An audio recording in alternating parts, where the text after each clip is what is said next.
Hello, friends. Welcome to Willow Root Tarot. I'm so glad to be here with you. And we are reading from Way of the Horse. Now, this is going to be a series that I'm dropping today. I've mentioned this, but on the Sharecast, we'll be receiving this all at once. You can always check it out at YouTube and give yourself time to just go ahead and ease into it as you wish, because there will be titles for the videos and it might make it a little bit easier to find. I'm going to stop talking about that and talk about the card instead. We see it at the top of the box. Way of the Horse is the Oracle.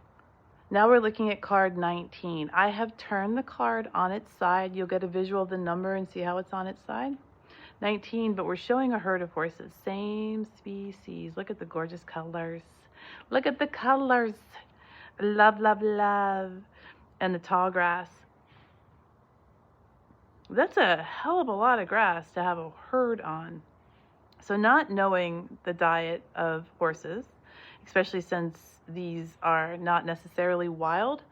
We may hear about this as we read the card. They could be living in a barn on the property. They're being fed. Their feed is supplemented, but they still graze. They're grazing animals. So let's assume that this is all edible grass. That is plentiful. They will not be hungry. They will be active in their nature.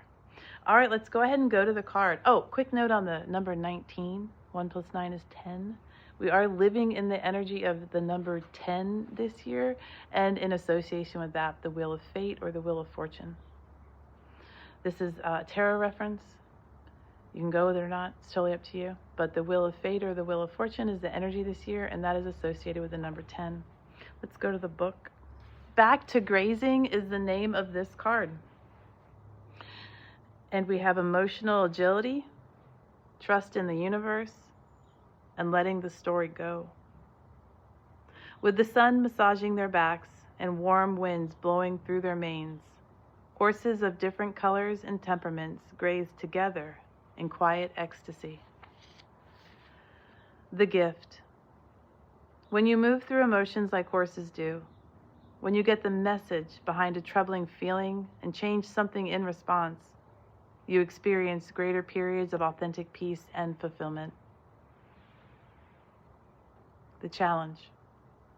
To truly enjoy life, to see yourself and others in fresh ways, you must be willing to let go of the stories that keep you tied to the past and the journey.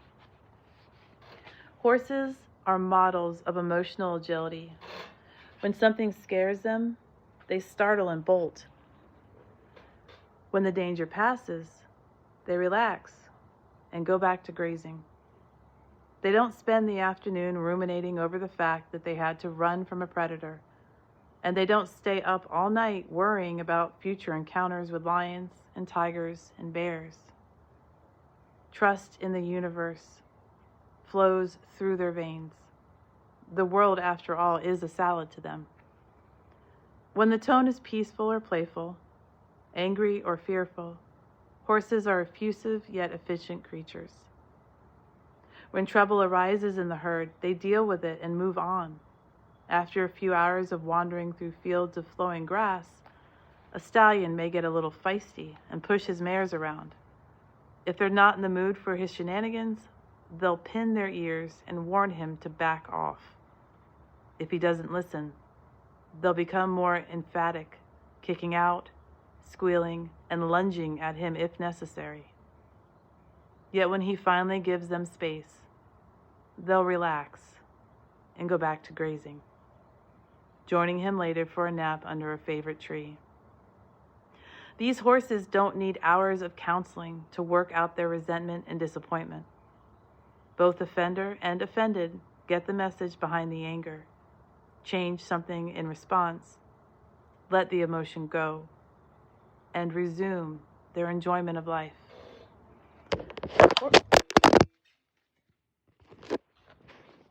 Horses spend so much time milling around, dozing and reflecting, in fact, that documentaries about them are innately misleading. If films on equine behavior showed fight or flight responses in proportion to the hours the average horse spends peacefully nibbling grass and grooming his buddies, these programs would be downright boring to watch. And so we get to see stallion fights, flamboyant posturing, close calls with lions, numerous mating episodes edited together, and beautiful horses rearing and racing across the plains with voluminous crescendos of orchestral sound. We wouldn't have it any other way, of course, because compared with horses, human beings are drama junkies. We love stories filled with excitement and intrigue, and we're very good at telling them.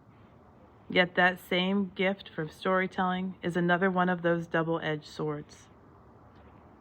When we keep telling the same sordid tales over and over again about how our parents neglected us, how our best friend betrayed us, how our husbands or wives don't understand us, we can't relax.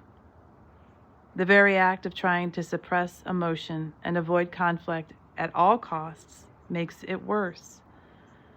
It's impossible to experience authentic joy when you've been seething with unresolved anger for years.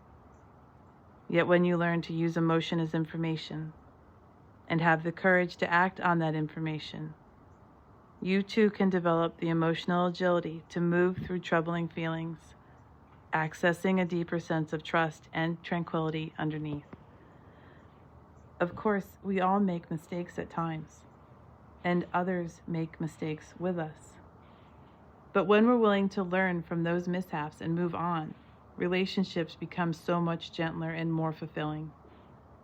If only our human herds could learn to move through the inevitable skirmishes and go back to grazing, we'd have more time and energy to kick up our heels and relish life.